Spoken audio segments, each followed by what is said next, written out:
శుభమని మేలు కొలిపెను గండు కోయిలా. మంచి కబురు విని లాలి పదములు ఆలపించెను కొత్త ఊయలా.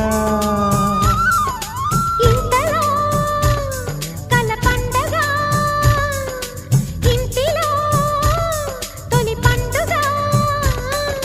సింగారి సీతకు సీమంతమై సరికొత్త ఆశల వసంతమై మనసు మురిసిపోగా.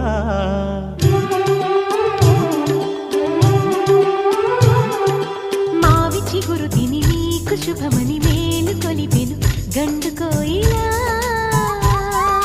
మంచి కబురు విని లాలి పదములు ఆలపించెను కొత్త ఊయలా.